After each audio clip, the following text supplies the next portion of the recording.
Hi all, we are going ahead with our geography classes. Okay, so presently I will begin with a bit of physical geography section. Okay, which will be important from your prelims and mains point of view as well. But our main focus will be prelims. Okay, my explanation of physical geography will be quite scientific and logical. Okay, so if you have any doubt at any point of time, you must mention it to me immediately because each logic is interconnected. So kindly don't wait for it. Okay. So shall we begin this class? Yes, sir. Okay. Let me begin the class now.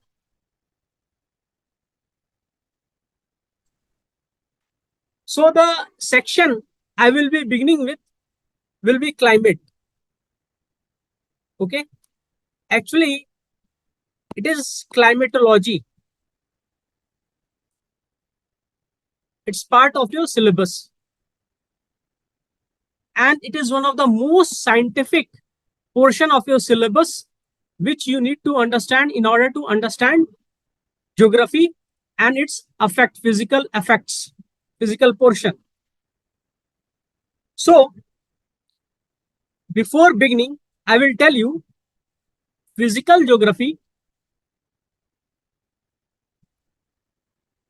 class 11 NCRT should be your Bible. You may study from GC Leong, okay, but since you have only 3 months left and I have seen your prelims papers of your state PCS of which you are doing your preparation, GC Leong, you should not invest more time as of now. But GC Leong is a book which everyone should read. Okay. And there is also one book, Physical Geography by Majid Hussain. Okay. I would suggest this for anyone who is taking geography as an optional. Having given interview with both geography and sociology for civil services examination, I will always say sociology is a much more better optional compared to geography because very less syllabus and its relevance. Okay. Now, let me begin with definition part. So, what is climate? How many of you have an idea about what is climate? See, before understanding climate, one has to understand what is weather. Okay. So, for last 1.5 months, the weather in Delhi is quite pleasant. Okay. Pleasant. It has been raining. Okay. And certain time it is torrential rainfall. And certain time it's very cloudy. And today and for last few weeks, it is very pleasant because in early morning it will rain or late evening it will rain. In the night it will have clear sky. So the radiation is not trapped in the night. Okay. So Earth cools itself really quickly. And because of that, the average temperature is somewhere 26, 27 for last 1 week degree centigrade. So the weather phenomena, what we are talking about is very pleasant. But is the climate of Delhi very pleasant? No, not at all. Delhi has a continental type of climate. That means in summer, this year in summer, for 1 week, average temperature for a week was more than 50 degrees centigrade. Okay. And during December or January, somewhere, some week, you will have less than 5 degrees centigrade. So you see the annual range of temperature variation is quite high, near about 40 degrees centigrade on an average, 40 degree to 45 degrees centigrade. This is the annual range. Annual range of temperature is quite high. Okay. So the climate in Delhi is quite harsh. Harsh, I would not say. I would say it's quite continental. In summer, it's very difficult to walk outside during the peak hours, or you will get sunburn, sunstroke. And during winters, you can't survive without having very good blanket, sweaters, jackets, inners. Okay. So any casual remark about atmospheric condition of a day, condition of a day is weather. Okay. Anything which is happening on daily basis is a weather phenomena. Okay. And for climate, we need larger period of time to ascertain what is the climate of that very place.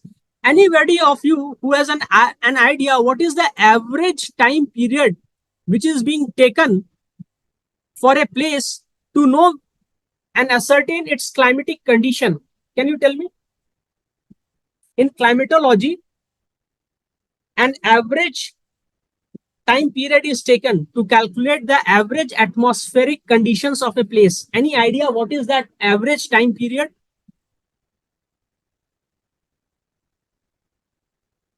All of you, quite be participative. I have told you this is going to be very logical class.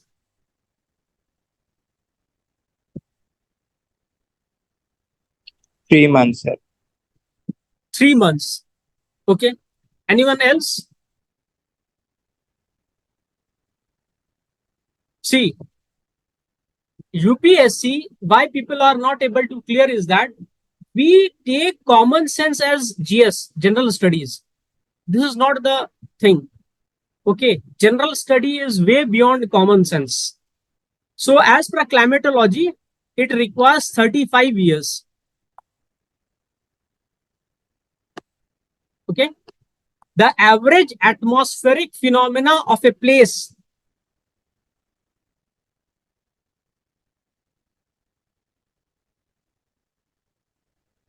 the average atmospheric phenomena or condition of a place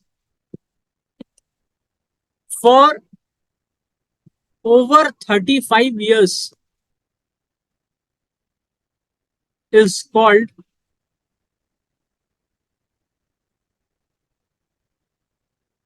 climatic conditions of a given geography. Understood? All of you understood? Yes, sir. I told you the annual range of temperature in Delhi. Okay. For example, we'll begin with January and we'll end with December. ठीक है? ठीक है? तो ये आपका x axis पे होगा. ठीक है? एक्स एक्सिस पे वो सारा चीज होगा जिसका फंक्शन होगा. ठीक है? y depends on the function of x. ठीक है? ठीक है? तो x एक्सिस में हमारे पास जो गिवन है वही रहता है. तो हमारे पास गिवन क्या है? जनवरी से दिसंबर. ठीक है? तो जनवरी यहां से स्टार्ट होता है. तो what will be the average temperature? 10 degree centigrade. What will the average temperature in December? 10 degrees centigrade. What will be the average temperature in February? 15 degrees centigrade. What will be the average temperature in October? 20 degrees centigrade. ठीक है? नवंबर में 15 degree centigrade. ठीक है? जून में आपका कितना हो जाता है 50 डिग्री सेंटीग्रेड। ठीक है, तो आपका ग्राफ कुछ इस तरह होगा या नहीं होगा? आपका टेम्परेचर का ग्राफ हाँ सर, होगा। ऐसा होगा या नहीं होगा? ठीक है, और ये आपका ईयरली रेंज ऑफ टेम्परेचर है।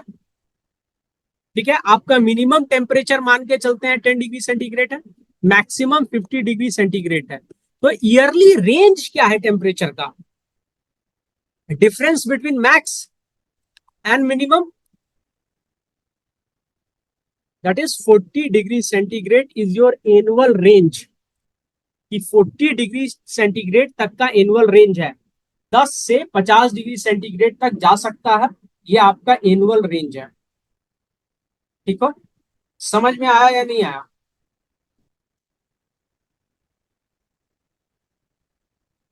यस आया सर, आया। ठीक है, इसको कहते हैं एनुअल रेंज ऑफ टेम्परेचर। ठीक है, okay, we were talking about the degree of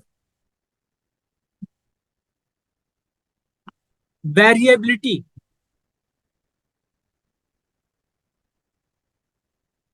of the climate, of the climate. Okay, of a particular area, country, or a location.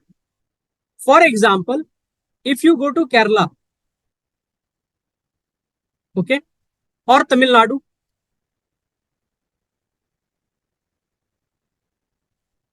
the temperature in Tamil Nadu during January is also 35 degree centigrade से 40 degree centigrade. दिसंबर में भी वही हाल है। ठीक है, जुलाई में आपका around 30 degree centigrade हो जाता है because of heavy rainfall and cloudiness. Can you guys hear me? हाँ सर, हाँ सर। ठीक है, तो 30 डिग्री सेंटीग्रेड होता है, तो यहाँ पे वेरिएशन है कुछ क्लाइमेट का? कोई वेरिएशन है क्लाइमेट का? थोड़ा सा सर। हाँ, तो ये वेरिएशन ज्यादा वेरिएशन तो नहीं है। ठीक है, पर दिल्ली का आपको मैंने अभी दिखाया, वेरिएशन बहुत ज्यादा है। ठीक है, तो that means variability of climate of Kerala and Tamil Nadu compared to the variability of climate of Delhi is nothing. ठीक है, so in that context we can say Kerala or Tamil Nadu has only weather, no climate compared to Delhi, and Delhi has a climate with wide range of variations. ठीक है, तो ये भी vary करता है। For example, if you go to England, okay, all year round there is drizzle, okay, cloudy, slow breeze, okay. So what we can say, in England there is only weather, okay, and in Egypt the weather is such static over a period of time कि 100 साल पहले, England का मैं एक बात भूल गया, वो सनी कभी भी हो सकता है। ठीक है ना, once the cloud are gone it will become sunny because clouds have removed all the pollutants, and once the pollutants are there the sun ray are available।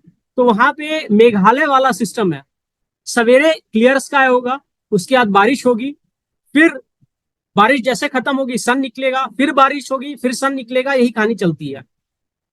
ठीक है, इजिप्ट में 100 साल पहले जो क्लाइमेटिक कंडीशन था, जो वेदर था, आज कौन सा डे है, 17 सितंबर 1924, आज भी लगभग वही वेदर कंडीशन होगा 17 सितंबर 2024, या कोई भी दिन उठा करके देख लो, 17 जनवरी, सबका वही हालत है। सो द क्लाइमेट और the weather over here is so static. ठीक है, weather over here is so static that we can only say that Egypt have a climate, no weather, and England has weather, no climate. ठीक है, variability England का क्या है, सवेरे निकलो धूप है, शाम में बारिश है, फिर सनी है, फिर बारिश है दोपहर में. इजिप्ट में क्या है, सवेरे भी वैसा है, दोपहर में भी वैसा है, रात में भी वही हालत है. ठीक है, तो Egypt has only climate and England has only weather. Okay, so what are the factors which are influencing your climate or the weather phenomena. ठीक है, तो let's begin with the first topic. ठीक है, तो पहला चीज है आपका ये अर्थ है. And since all of you know that earth has been divided into how many latitudes? कितना लैटिट्यूड है अर्थ में? 90 सर. 0 डिग्री से यहां 90. ठीक है, और यहां 0 डिग्री से 90, तो टोटल कितने लैटिट्यूड हुए आपके? यहां से लेके यहां तक कितना लैटिट्यूड हुआ? लगभग आपका 180 हुआ, 180 लैटिट्यूड्स. तो आपका 90 डिग्री नॉर्थ है, 90 डिग्री साउथ है. ठीक है, ये आपका सन रे है. ठीक है, एंड वी ऑल नो कि आपका जो लैटिट्यूड है उसके बाद जो अर्थ है वो अपने एक्सिस पे टिल्टेड है, 23 डिग्री टिल्टेड है. ये अर्थ का एक्सिस है, तो ये एंगल 23 डिग्री का है, 23.5. ठीक है, तो जो सन्स रे पहुंच रहा है आपका, ये आपका 0 डिग्री है. ठीक है, तो इसका एंगल ऑफ इंसिडेंस जो है वो अलग अलग है. At equator it is almost 90 degree to the earth surface, and over here it's very slanting. ठीक है, तो स्लांटिंग से फर्क क्या पड़ रहा है?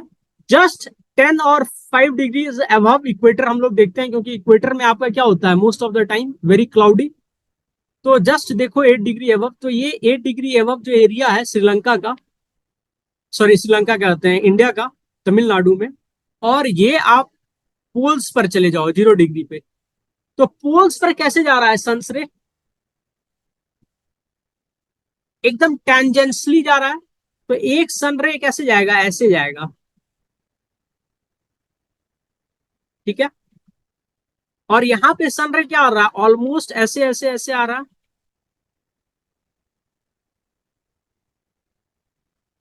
ठीक है, so for per unit area, area per unit area, the number of sun ray will be more where? Over here. Number आपको समझने के लिए मैं नंबर बोल रहा हूं, वी कांट काउंट. ठीक है, number of sun ray will be more compare to this. Actually it is intensity of sun ray. It is directly hitting over here, and sun is what? Infrared.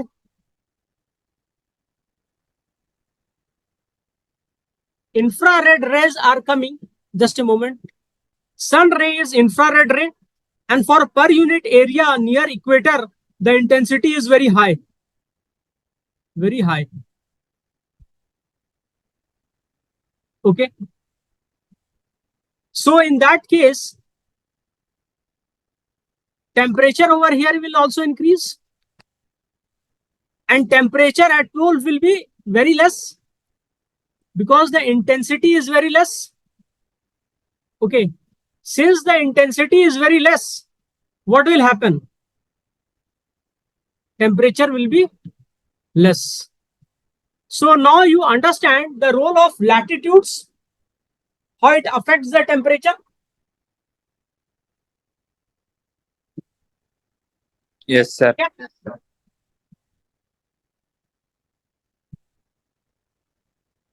ठीक है, दूसरा,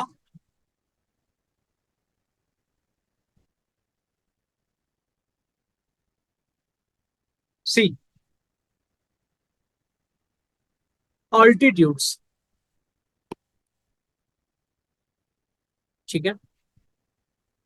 For example, at the same latitude, ठीक है, around 10 to 12 degrees centigrade,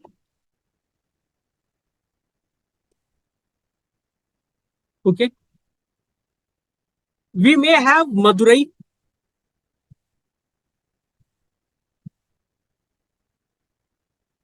and same latitude we have Agast Malaya.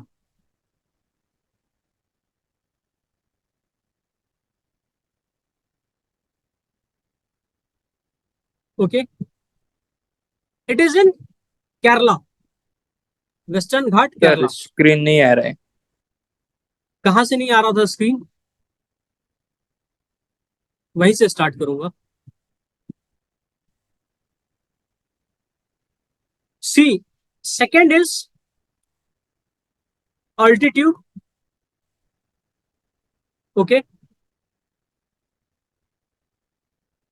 At the same latitude, we have Madurai.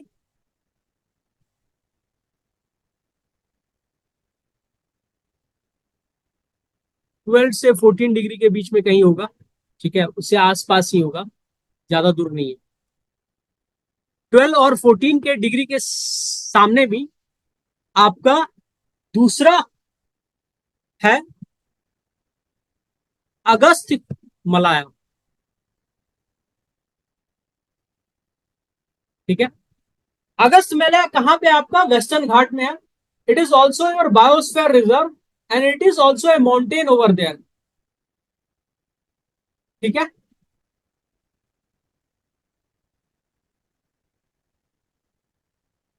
तो जब आप अगस्त मलया पे जाते हैं तो it is near about 1800 metres और 2000 metres.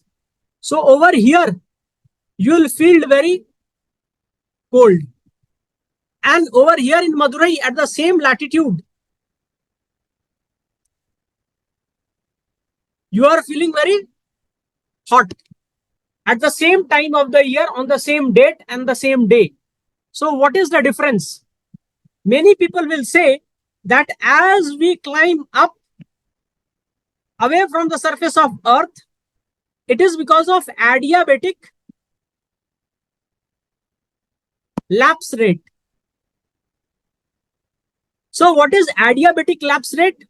With every 165 meter of elevation, 1 degree centigrade will decrease. Can any one of you explain, those who have not studied from me previously, what is the logic behind this? What is the scientific reason behind this adiabatic lapse rate?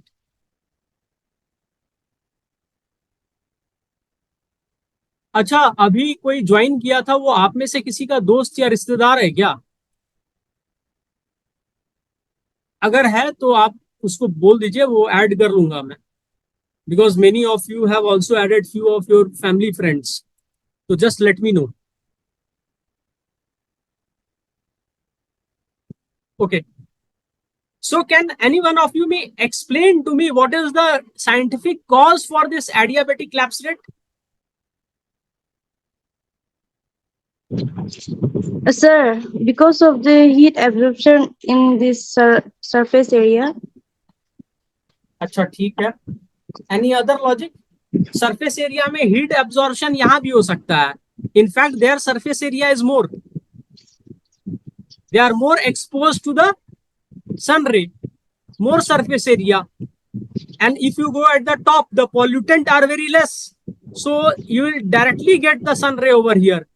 And if you are not wearing sunscreen, you will get sunburn also over here. I have climbed this mountain and I was not wearing sunscreen. And because of that, I got sunburn as well.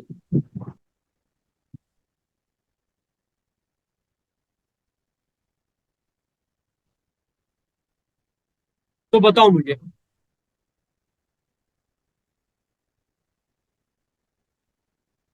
what could be the possible reason?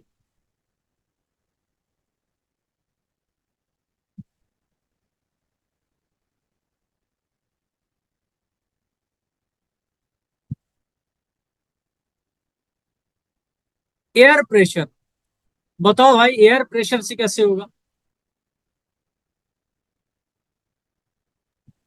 Sir atmosphere terrestrial radiation से indirectly heat होता है sir, तो ज्यादा ऊपर जाने से वो radiation कम हो जाता है।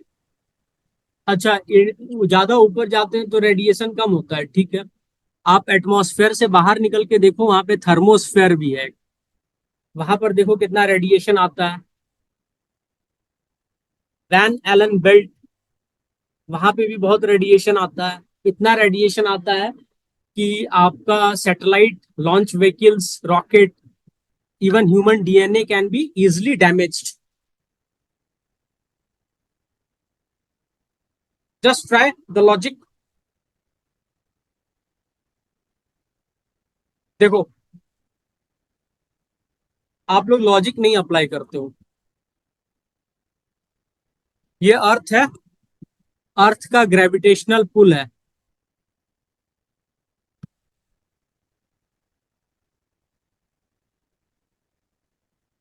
ठीक है।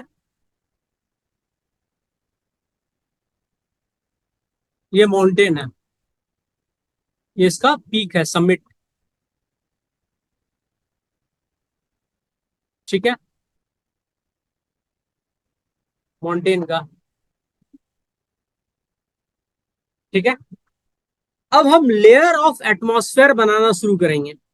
सबसे ज्यादा डेंसिटी वाला जो गैस होगा, ठीक है, वो आपका नीचे होगा या ऊपर होगा?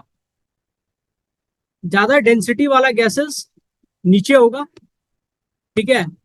Heavier particles will be nearer to the surface, ठीक है। थोड़ा ऊपर जाएंगे तो लाइटर पार्टिकल्स होगा और वहां डेंसिटी कम होगा एयर का। थोड़ा और ऊपर जाएंगे तो एयर की डेंसिटी और रिलेटिवली कम होगी, ठीक है। अब जब सन्स रे आता है,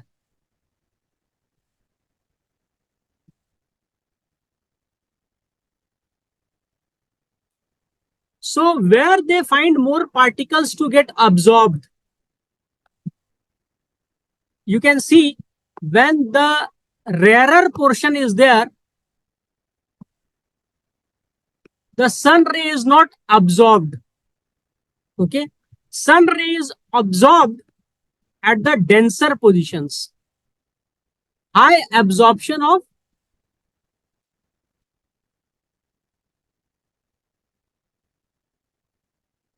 infrared ray,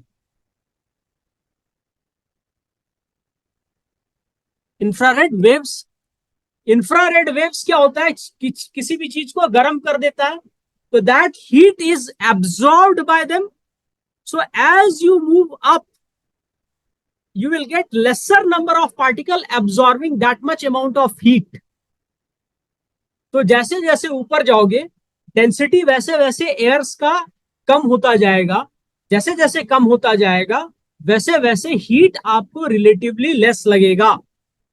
and it has been taken and calculated that with every 165 meter height 1 degree centigrade is relatively less। समझ में आया या नहीं आया यहां तक? Yes sir. समझ में आ गया?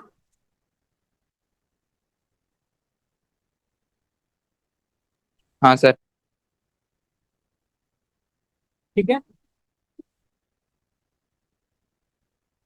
यहां तक समझ में आ गया। अब सेम डायग्राम से मैं आपको यह भी बताना चाहता हूं कि हाई ऑल्टीट्यूड सिकनेस क्या होता है। High altitude sickness, you must understand this with this geographical phenomena itself। See,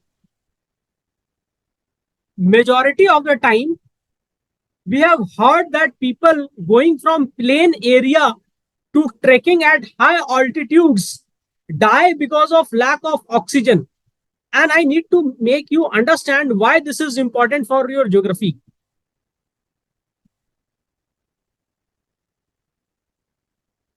ठीक है, तो कोई एक इंसान है यहाँ पर प्लेन एरिया में, ठीक है, प्लेन एरिया में, और वही आदमी जब ऊपर जा रहा है, ऊपर पर जा रहा है, तो he is getting high altitude sickness and he is also dying because of lack of oxygen. You might have heard that someone who has climbed Mount Everest, they died because of lack of oxygen, or their oxygen cylinder got finished and they were left with no surplus supply of oxygen and they died. So why this happened? When in atmosphere nearly about 21% of gas is oxygen. Second most abundant gas in atmosphere is oxygen. So how come that person have died just by climbing 8.5 kilometer height or 9 kilometer, 884 है ना, 8844 है, तो 9 kilometer heights. How is that possible? See, oxygen is O2, ठीक है, तो इसका near about जो wait होता है वो होता है 32 G पर मोल. ये ऑक्सीजन का वेट है, ऑक्सीजन मॉलिक्यूल्स का वेट है, ठीक है. तो oxygen is one of the heaviest gases. Okay, oxygen is more heavier than water molecules. Okay, so you know how far water molecules can go and travel. Okay, you will rarely find clouds while you are traveling on an aeroplane. You can see cloud के ऊपर आप travel कर रहे हो, तभी तो वो गाना बना था, बादल पे पाँव है या छूटा गांव है. समझ में आया? क्योंकि आप जब प्लेन से ट्रेवल करते हो तो क्लाउड आपके नीचे होता है, तो आपके पाँव के नीचे क्लाउड्स है, राइट? तो how is that possible? It is only possible because ozone is over there and it's very heavy. Stratosphere में आपका फ्लाइट वही होता है, और वाटर मॉलिक्यूल्स इसके ऊपर नहीं उड़ सकता है, क्योंकि for them ozone is a thick wall to breach, और ओजोन वहां पे फॉर्म होता है, ठीक है, वहां पे फॉर्म हो रहा है because of ultraviolet reaction happening over there, ठीक है. नीचे जो आपका ऑक्सीजन मॉलिक्यूल है ना, ट्रोपोस्फेरिक ऑक्सीजन, वो बहुत हैवी है, तो नीचे है. जब आप ऊपर जाते हो तो ऑक्सीजन आपको कम मिलता है. जब ऑक्सीजन कम मिलता है तो आपके ब्लड में हेमोग्लोबिन ज्यादा होना चाहिए, क्योंकि आप ब्रीथ तो कर रहे हो, तो उसमें ऑक्सीजन का परसेंटेज लेस है, राइट? तो you should, your breathing rate should be high और your haemoglobin content should be high. इसीलिए जब भी मैं अरुणाचल जाता हूँ, हिमाचल जाता हूँ, उत्तराखंड जाता हूँ, तो स्कूल जाते हुए जो बच्चे होते हैं ना, उनके गाल एकदम सेब की तरह लाल लाल होता है, मन करता है सेब नोच लिया जाए उनके गालों से. Why? Because of high haemoglobin, and haemoglobin is iron, and iron is red in colour, ठीक है. Brahmaputra is known as Lohit. Why? Because the colour of Brahmaputra is relatively reddish. Lohit means iron, ठीक है, समथिंग विच हैज गॉट लोहा, ठीक है, and iron is red in colour, ठीक है. तो इसीलिए जो प्लेन्स का आदमी होता है, इसका हेमोग्लोबिन कंटेंट कम होता है compare to the people of the hills. That's the reason Asian race, these are people of high altitudes, they are more athletic than people of plains, ठीक है. इसीलिए आप पहाड़ पे जाओगे तो आपको लीड कौन कर रहा है? शेरपा. इसीलिए आप स्पोर्ट्स में भी देखोगे तो एशियन लोग बहुत ज्यादा मेडल जीत रहा है. हम इंडिया के एशियन लोग से बात नहीं कर रहे हैं, उनके पास तो इंफ्रास्ट्रक्चर नहीं पहुंचा है. चाइना को देख लो, मंगोलिया को देख लो, थाईलैंड को देख लो. इंडिया में भी जो एशियन रेस है, उसका डिसप्रपोर्शनेट रिप्रेजेंटेशन है स्पोर्ट्स में compare to the rest of the crowd. या तो आपका हरियाणा वाले बेल्ट से निकल रहा है, या तो आपके नॉर्थ ईस्ट से निकल रहा है, ठीक है.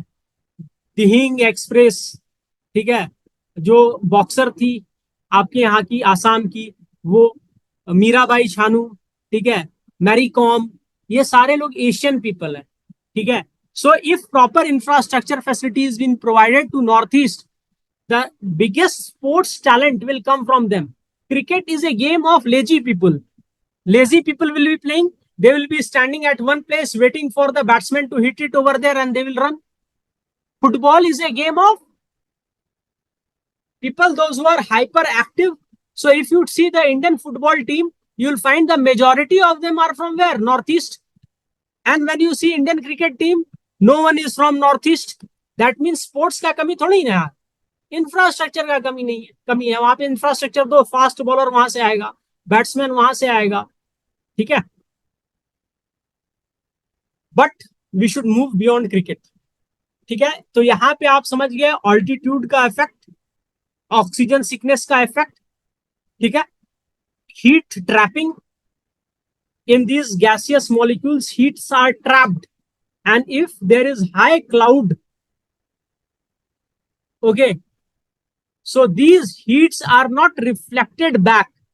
So during cloudy days, even if it is cloudy, we'll feel intense amount of sweating because of this trapping of heats, and this trapping of heats is only known as greenhouse effect, and it will increase if more number of heavier gas particles will come out, such as CO2, such as water vapors, such as nitrous oxide, such as this sulfur oxides. तो यहां तक समझ में आया तो बताओ. Yes, sir.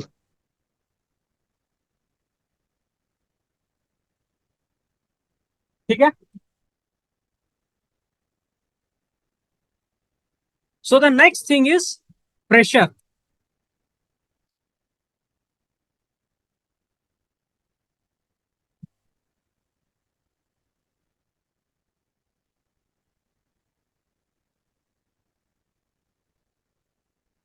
Next thing is pressure, ठीक है. So why we feel pressure? Okay, because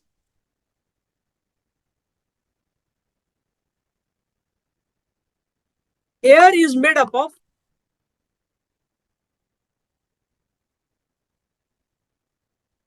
number of mixed gases.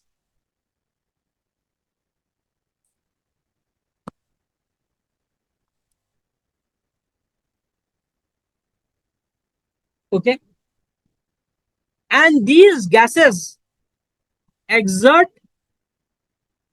pressure on us. आप बोलोगे sir we are not feeling it.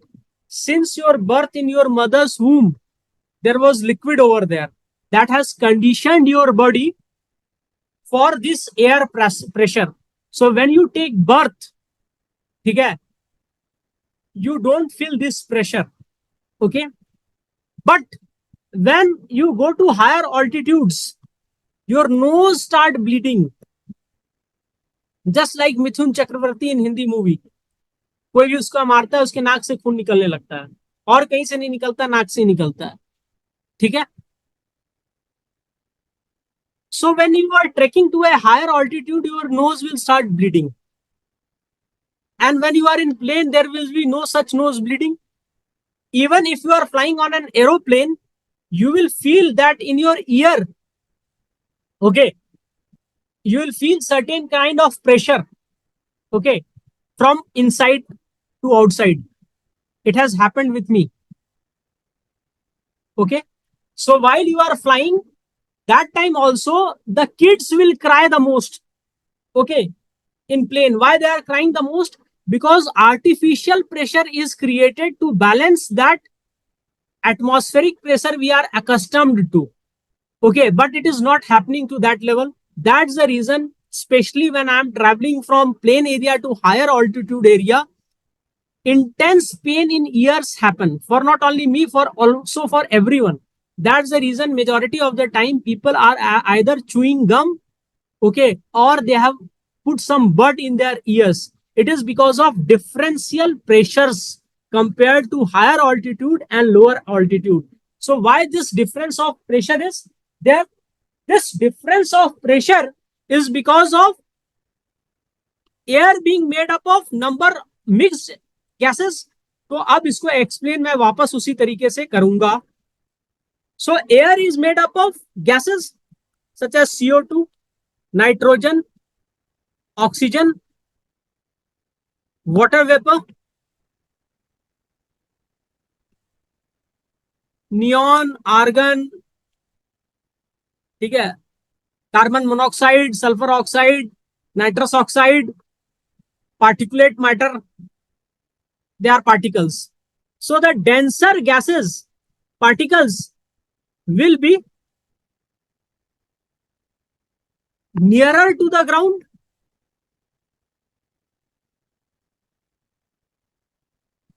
and the rarer one will be up in the air. Lighter gases particle will be up in the air, right? And over on this plane area,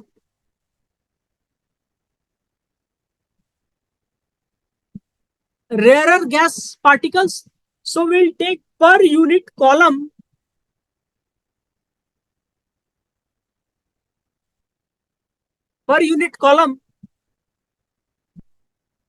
in plane area and per unit column at higher altitudes.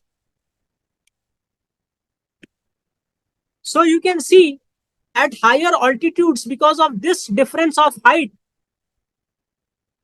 we see that this entire heavier amount of gas particles is missing. So the air pressure over here at higher altitudes will be relatively less.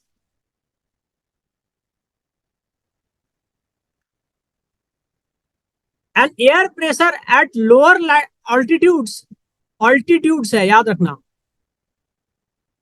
will be more. Okay, will be more. ये altitudes का हिसाब है. Latitudes में क्या हो रहा है?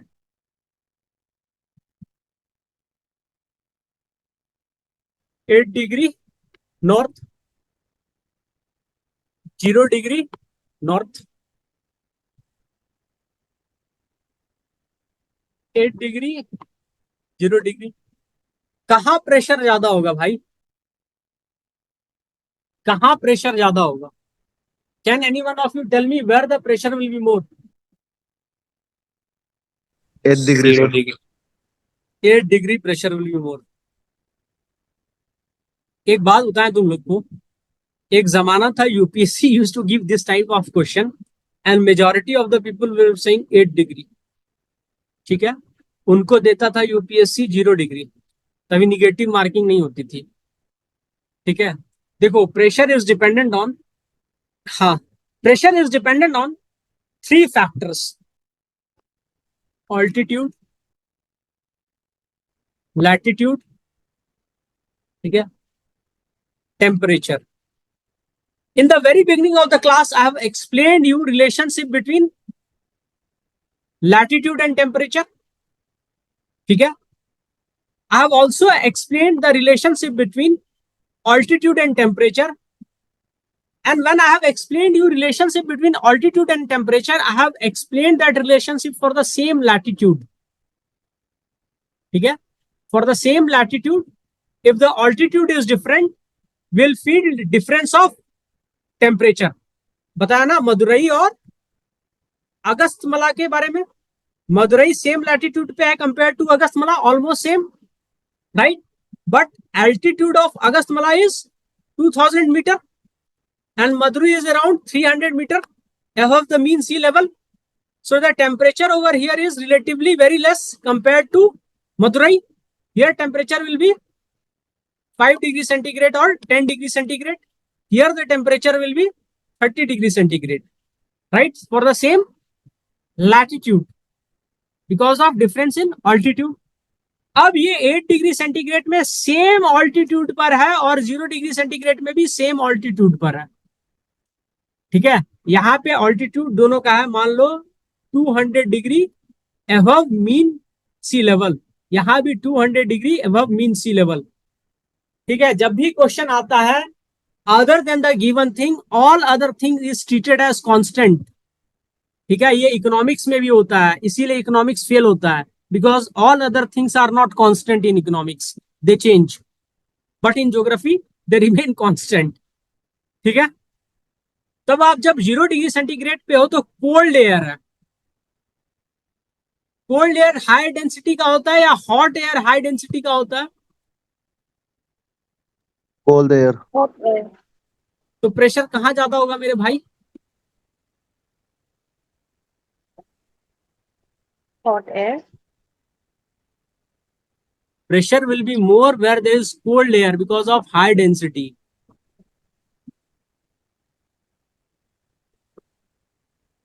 ठीक है, इसीलिए आपका खाना जल्दी पक जाता है at the same pressure if the amount of heat is more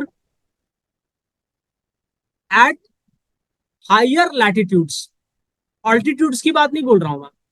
ठीक है, तो प्रेशर आपका वहां ज्यादा होगा जहां पे आपका temperature at the same altitudes will be less because pressure is exerted by cold air because of higher density compared to hot air because of less density. देखो ये हॉट एयर है ना, तो ये ऊपर निकल जाएगा। ठीक है, ये ऊपर निकल के उस तरफ मूव करेगा जहां पे आपका एयर डिसेंड कर रहा है। ठीक है, तो एयर हमेशा फ्लो करता है आपका हॉट एरिया से उठ करके फ्लो करेगा आपका कोल्ड एरिया में। ठीक है, तो कोल्ड एरिया आपका क्या बन जाता है? हाई प्रेशर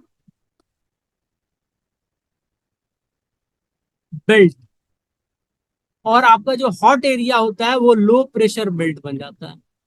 ये कंपेरेटिव है। ठीक है, और यहाँ पे एयर डिसेंड कर रहा है।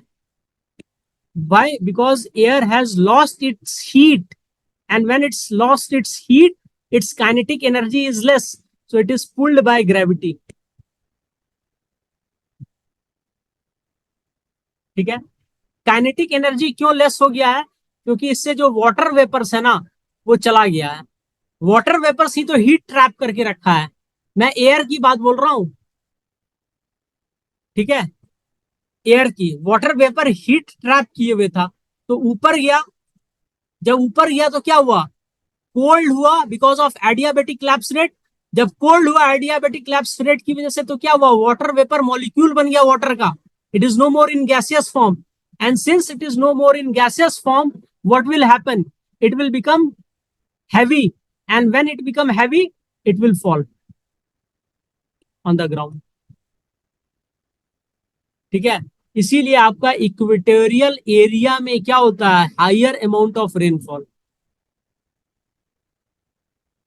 ठीक है, और आपका हाई प्रेशर बेल्ट में क्या हो रहा है?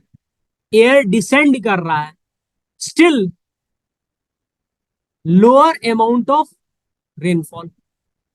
यहां तक समझ में आया या नहीं आया? मैं फिर से समझा दूंगा, कोई बड़ा बात नहीं है। सर एक बार और समझा दो सर। चलो क्लियर करता हूं। We are comparing here same altitude area Karachi and Chennai. ठीक है, तो चेन्नई आपका 6 मीटर है, कराची भी लगभग 15 से 10 मीटर के बीच में ही होगा। ठीक है, चेन्नई आपका लगभग 10 से 15 डिग्री आपका लैटिट्यूड है। ठीक है, कराची का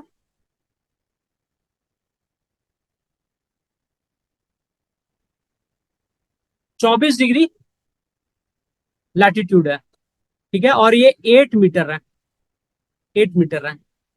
ठीक है, नवंबर का टाइम है। ठीक है, तो एक्चुअली हो क्या रहा है? इक्वेटर के पास से एयर राइज कर रहा है, right? So when air is rising up from the equator, it is laden with water vapor. So when it is going up, for example, it will go up to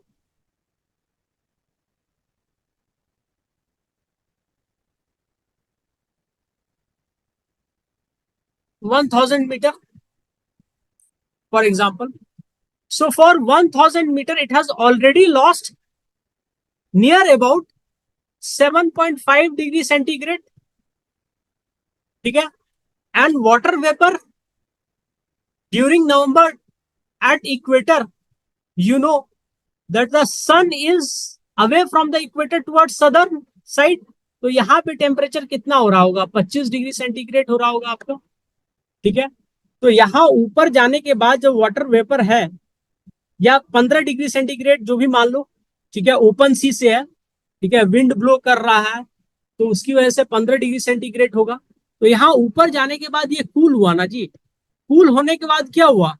these waters molecules have become liquid now over here. ठीक है, चलो 2000 metre कर लोगे तब तो liquid हो जाएगा, and it will become heavier. So this air will shed its water molecule. So this water molecules will fall and there will be rainfall in Chennai. Karachi, 24 degree north. Sun is 8 to 10 degree towards south. So temperature over here is relatively 10 degree centigrade during November. So all the airs over Karachi are becoming denser and they will settle down. Okay. So here it will become high pressure belt. High pressure over here. Somewhere above it will become low pressure. ठीक है. नीचे सारा आपका air आ गया तो ऊपर में तो खाली हो गया ना. ठीक है, यहां पे आपका सारा एयर फ्लाई करके ऊपर चला गया, तो यहां पे ऊपर में somewhere it become high pressure belt और नीचे में हो गया आपका लो प्रेशर बेल्ट. ठीक है, जब यहां लो प्रेशर बेल्ट हुआ आपका नीचे में, क्यों हुआ? Because air is moving above. ठीक है, यहां पे अगर कोई इंसान खड़ा होगा तो एक तो ग्रेविटेशनल पुल एयर को लग रहा है और एयर का वेट आदमी पे जा रहा है. एयर के पास खुद भी एक काइनेटिक एनर्जी है जो उसे ऊपर ले जा रही है. तो रिजल्टेंट फोर्स क्या होगा आदमी के ऊपर? अगर एयर का वेट W है, काइनेटिक एनर्जी X है, तो W माइनस X होगा. ठीक है, यहां पर क्या होगा? Kinetic energy relatively very less है, X डैश जो X से बहुत कम है. ठीक है, तो लगभग यहां पर जो वेट है एयर का वो आदमी पे लग रहा है, तो यहां पे प्रेशर ज्यादा है. ठीक है, at higher latitude the pressure is more compare to lower latitude. समझ में आया या नहीं आया? आया सर. एक बार मैं फिर समझाता हूं. ठीक है,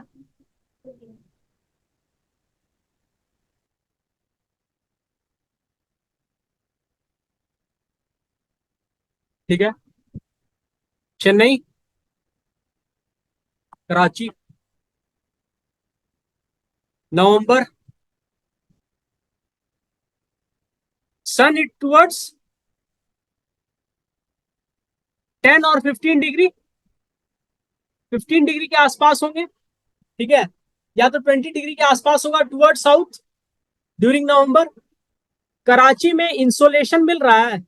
insolation means sun's heat, it is relatively less.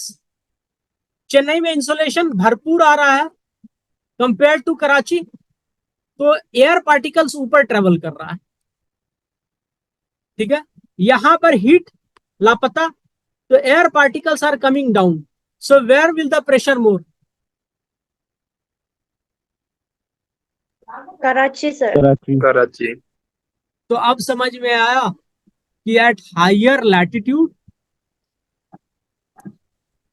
pressure will be more, at higher altitude pressure will be less, at higher temperature pressure will be less.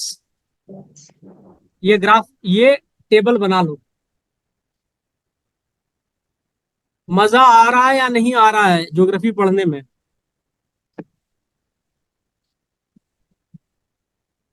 Yes sir. ठीक है, हम लोग डिस्कस कर चुके हैं लैटिट्यूड, ऑल्टीट्यूड, ठीक है, temperature. Will discuss rainfall.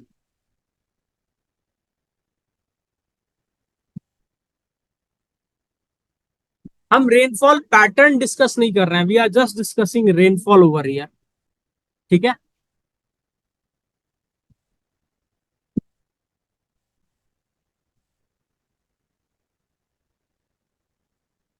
ये तागे आपका रिलेटिव है क्या?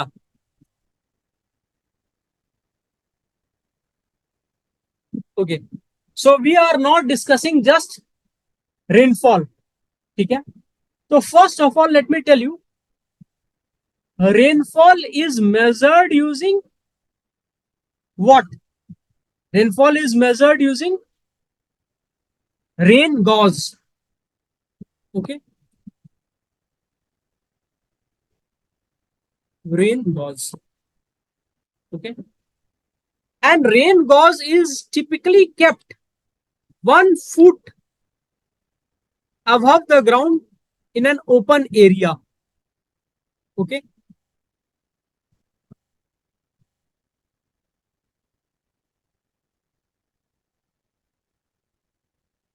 ठीक है,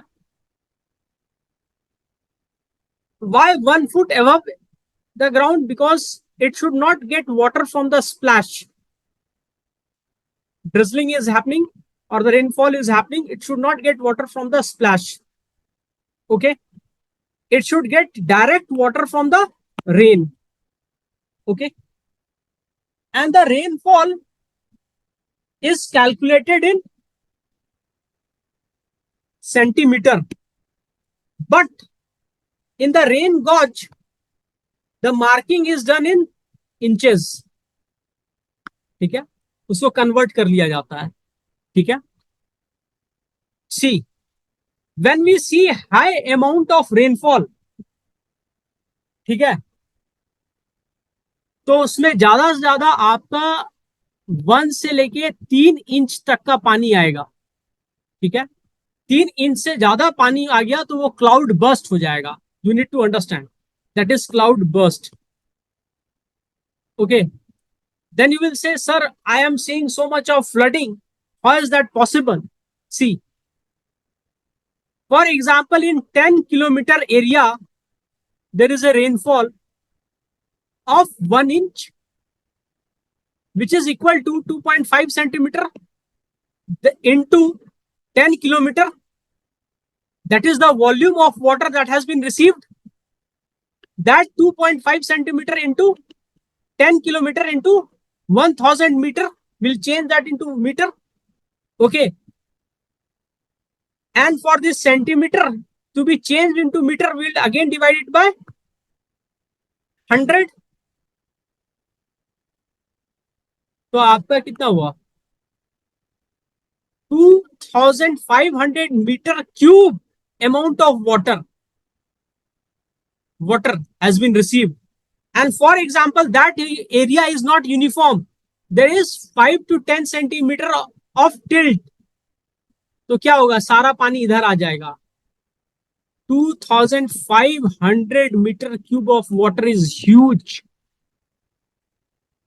This much amount of rainfall in single day of 3 inches can happen in Malaysia because it is nearer to equator and there is equatorial rainfall happening over there, always high amount of rainfall.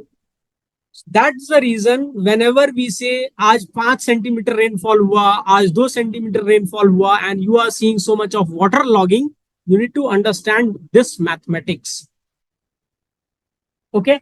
Similarly, in case of snowfall,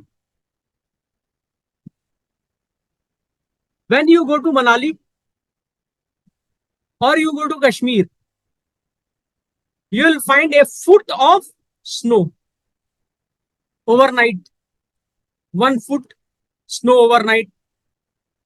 ठीक है, on an average, we are talking about average. So 1 foot of snow is taken as equivalent to 1 inch of rainfall. ठीक है, इसीलिए 3 foot जब snowfall हो जाता है ना वैली में, कश्मीर वैली और उत्तराखंड और Manali, these areas are closed for 4 months or 3 months.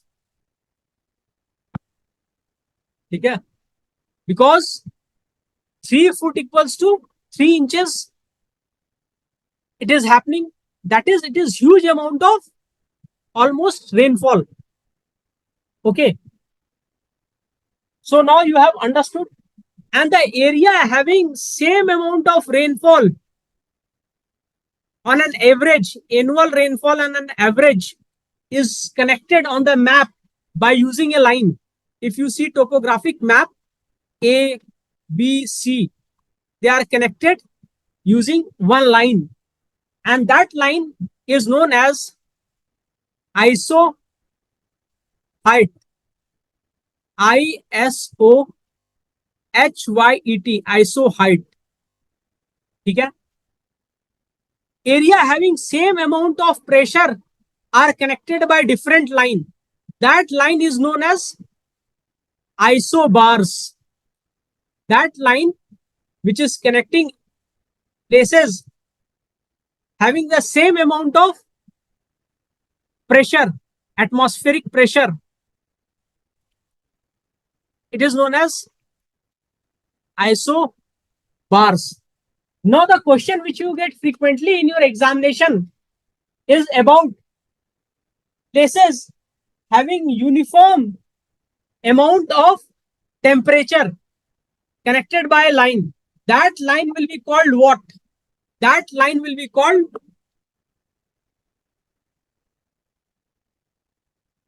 iso, bolo, isotherms. So these kind of question come in your examination. So the next topic where we'll go is humidity. This is your 5th topic to understand climatic factor. Anyone having any doubt? Let me know.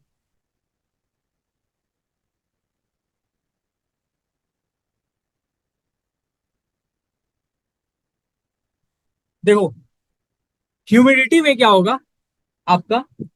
Humidity is what? Humidity है क्या? It is the measure of water vapour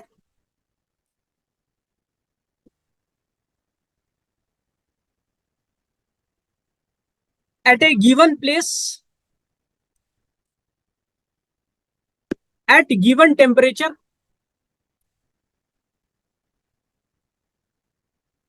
ठीक है, why I told you given temperature? For example, Delhi. ठीक है, so for example,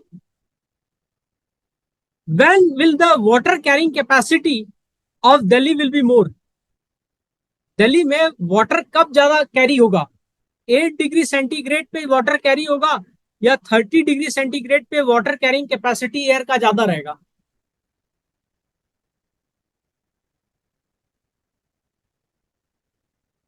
humidity कब ज्यादा रहेगा? देखो, ह्यूमिडिटी तब ज्यादा रहेगा जब वाटर इवोपरेशन पॉसिबल होगा.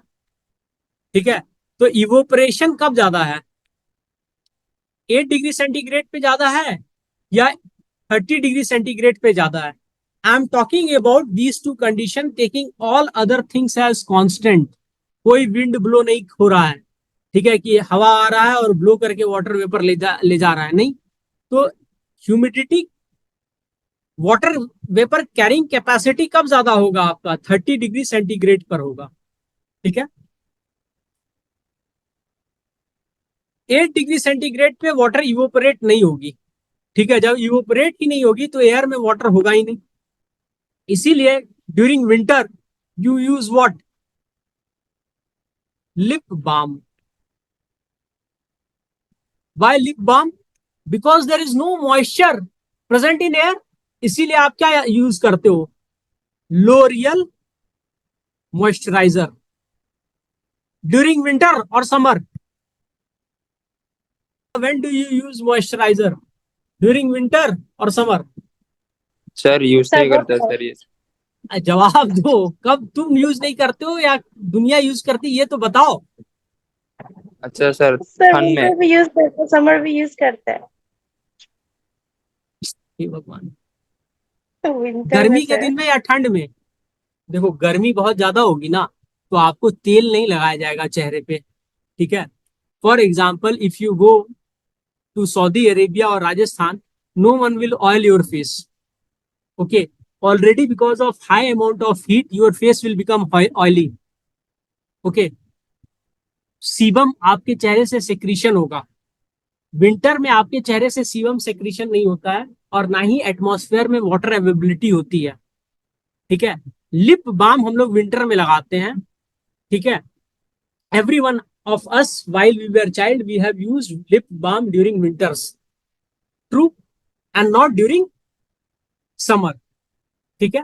तो ह्यूमिडिटी जो होता है सबसे ज्यादा कब होता है आपका, वो होता है आपका during summer compare to winter. ठीक है. ह्यूमिडिटी के लिए आपका वाटर सोर्स भी होना चाहिए. अब आप बोलोगे रेगिस्तान में ह्यूमिडिटी नहीं है सर, समर है, तो वाटर सोर्स भी होना चाहिए. ठीक है. वाटर सोर्स अगर है तो ह्यूमिडिटी कहां ज्यादा होगा, ड्यूरिंग हाई टेम्परेचर. ठीक है. तो अब जो actual amount of humidity present है, मान लो अभी टेम्परेचर 25 डिग्री सेंटीग्रेड है. ठीक है. अभी जो एक्चुअल अमाउंट ऑफ ह्यूमिडिटी है एयर में, अभी दिल्ली में मैं बैठा हूं. ठीक है. ये है आपका मान लो एक्स अमाउंट. ठीक है. ये अभी का एक्चुअल अमाउंट है. ठीक है. तो x amount will be called as absolute humidity, क्योंकि ये एब्सोल्यूट ट्रूथ है. आप पूछोगे सर आपके यहाँ कितना ह्यूमिडिटी है, मैं बोलूंगा एक्स ह्यूमिडिटी है. ठीक है. तो आप बोलोगे अच्छा. और 25 डिग्री सेंटीग्रेड पे जो maximum amount of water air can carry with itself is y. ठीक है. It is the maximum. इसके बाद अगर एयर में वाटर होगा तो एयर कैरी नहीं कर पाएगा, रेनफॉल हो जाएगा. ठीक है. This is the maximum humidity. ठीक है. And this is the absolute जो अभी है. ठीक है. तो आप मुझसे पूछोगे सर रिलेटिव ह्यूमिडिटी कितना है आपके यहां, तो एक्स बाय वाई है.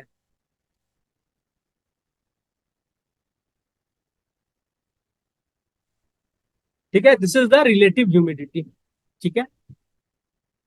अगर मेरे यहां एब्सोल्यूट ह्यूमिडिटी वाई हो जाए, ठीक है, तो क्या हो जाएगा, relative humidity y by y. ठीक है. इसको परसेंटेज में एक्सप्रेस किया जाता है, तो इंटू 100. तो हमारे यहां रिलेटिव ह्यूमिडिटी जैसे 100% होगा, रेनफॉल हो जाएगा. समझ में आया या नहीं आया? आया सर. तो रिलेटिव ह्यूमिडिटी जैसे आपका 100% हो जाएगा, वैसे आपके यहां रेनफॉल हो जाएगा. ठीक है. ये समझ में आ गया? ठीक है. समझ में आ गया ये? हाँ यस सर. सर. हाँ. ये जैसे आपका रीच करेगा रिलेटिव ह्यूमिडिटी 100%, दैट पॉइंट को हम कहते हैं ड्यू पॉइंट. जिस टेम्परेचर में ये रिलेटिव ह्यूमिडिटी अचीव हो जाएगा उसको कहेंगे ड्यू पॉइंट. आप बोलोगे सर किस टेम्परेचर में होगा, एक्स अमाउंट ऑफ अभी होल्ड किया हुआ है एयर 25 डिग्री सेंटीग्रेड में. 25 डिग्री सेंटीग्रेड में मैक्सिमम ह्यूमिडिटी जो है वो वाई अमाउंट है. टेम्परेचर फॉल कर गया, 23 डिग्री सेंटीग्रेड हो गया. ठीक है. एयर में जो वाटर है वो इतना ही रहेगा ना कि खत्म हो जाएगा, इतना ही रहेगा, taking all other things as constant. 23 degree centigrade में x amount is the maximum humidity they can achieve. ठीक है, तो यहां पे रिलेटिव ह्यूमिडिटी क्या हो गया 23 डिग्री सेंटीग्रेड में? x ह्यूमिडिटी था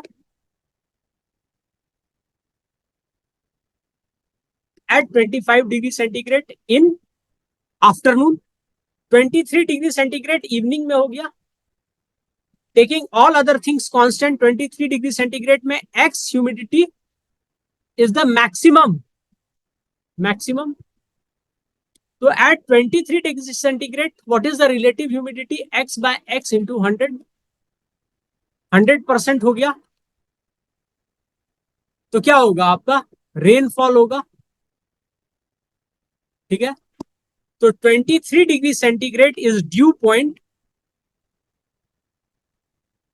for x amount of humidity. समझ में आया या नहीं आया?